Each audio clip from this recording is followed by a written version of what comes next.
শীতের দিনে শাকসবজি খেতে বেশ মজা। তাছাড়া শাকসবজি খাওয়াটাও ভালো। আমি নিতুজ হেসেলে আপনাদের স্বাগত। আমি আজকে লাল শাকের আমিষ নিরামিষ দুপ্রকার ভাজা শেয়ার করে নেব আপনাদের সাথে। ভালো লাগলে চ্যানেলটাকে সাবস্ক্রাইব করে দেবেন, লাইক দিয়ে দেখা শুরু করবেন, ভিডিওর শেষে কমেন্ট করে জানাবেন কেমন লাগলো আজকের রেসিপি। বেশি করে শেয়ার করে দেবেন। তো আসুন শাক ভাজা আমি কেমন করে বানাবো সেটাই দেখাবো। বড় এক আঁটি লাল শাক নিয়ে বেছে নেব। আগার দিকের নরম পাতাগুলোকে বেছে নিয়ে নিলাম।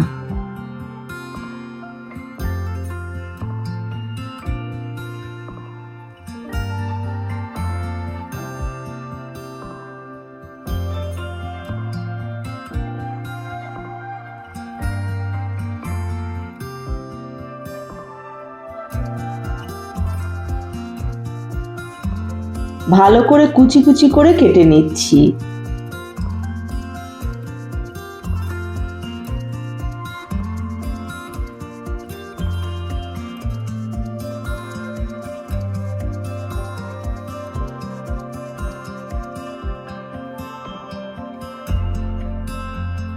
জল পাল্টে পাল্টে ভালোভাবে ধুয়ে নিয়ে চলে এলাম। আমার বাড়ির ছাদ বাগানের কিছু বাদাম তুলে নিয়ে এলাম। খোসাটা ছাড়িয়ে নিলাম। বাকি যে উপকরণগুলো আমি নিয়েছি, ডালের বড়ি, পোস্ত, কালো জিরে, লবণ, হলুদ, চিনি, রসুন কুচি, কাঁচা লঙ্কা, পেঁয়াজ কুচি,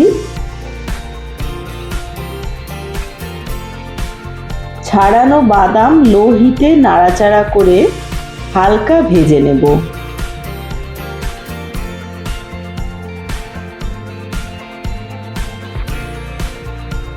ভাজা হয়ে গেছে, পাতলা খোসাটা ভালোভাবে ছেড়ে যাচ্ছে। একই প্যানে ডালের বড়ি ভেজে নেব।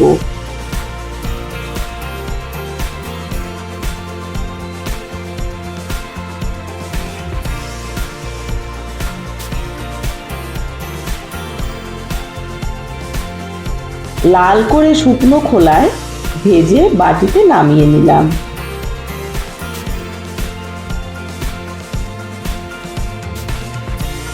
পুরো শাক প্যানে দিয়ে 1 চামচ লবণ,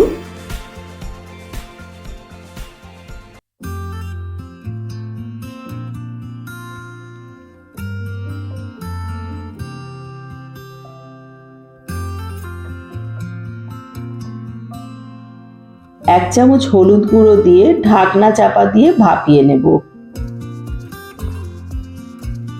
5 মিনিট শাক থেকে জল বেরিয়ে নরম হয়ে গেছে।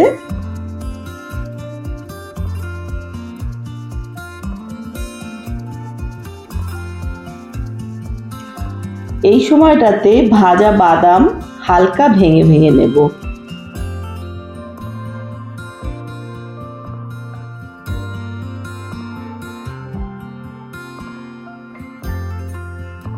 ঠিক এরকম ভাবে নেব বাদামগুলোকে। দেখুন, ভাজা বড়িগুলো গুঁড়ো গুঁড়ো করে নিলাম হাত দিয়ে।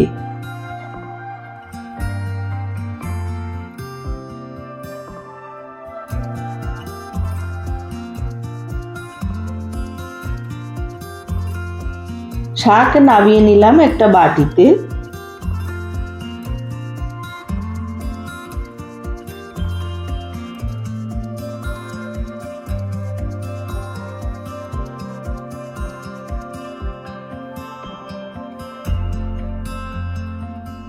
গ্যাসে প্যান বসিয়ে 1 চামচ সর্ষের তেল দিয়ে গরম করে নিলাম।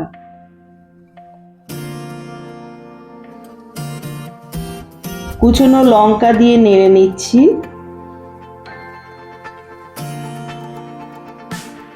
অর্ধেকটা সেদ্ধ শাক দিয়ে নাড়াচাড়া করে নিলাম।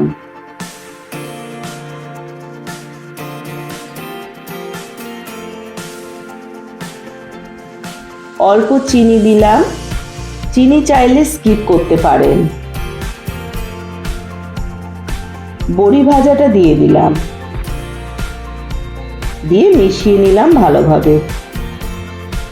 অলরেডি যারা আমার বন্ধু হয়ে আছেন এমনভাবেই তারা আমার পাশে থাকবেন।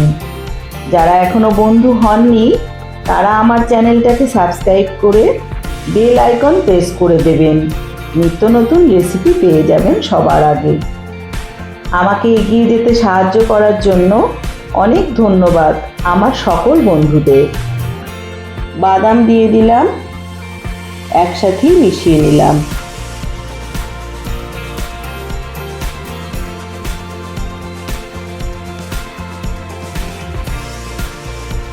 এক চামচ পোস্ত ছড়িয়ে দিলাম।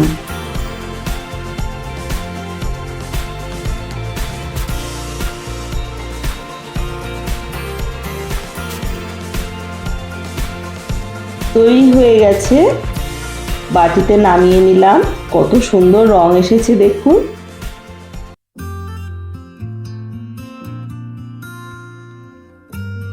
এবারে আমি একই প্যানে 2 চামচ সর্ষের তেল দিয়ে গরম করে নেব।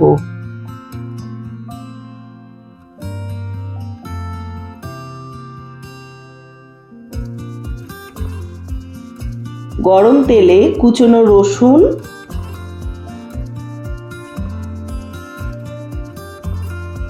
কুচনো পেঁয়াজ,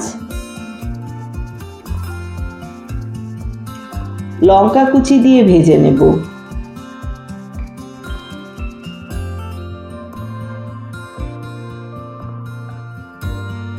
এই সময়ে একটা শুকনো লঙ্কা দিয়ে দিলাম। 1 চামচ কালো জিরে দিলাম, দিয়ে ভেজে নিলাম।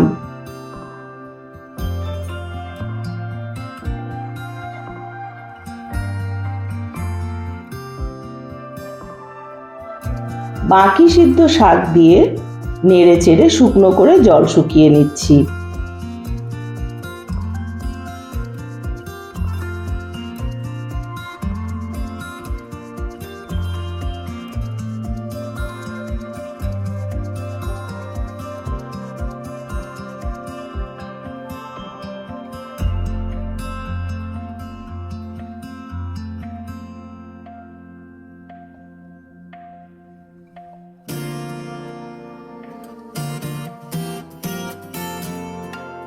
বাটিতে নামিয়ে নিলাম।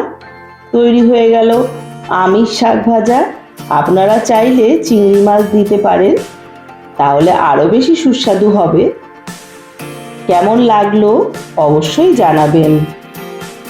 সুস্থ থাকবেন, ভালো থাকবেন, পাশে থাকবেন। আমি নিতু, আবার আসবো পরের ভিডিও নিয়ে।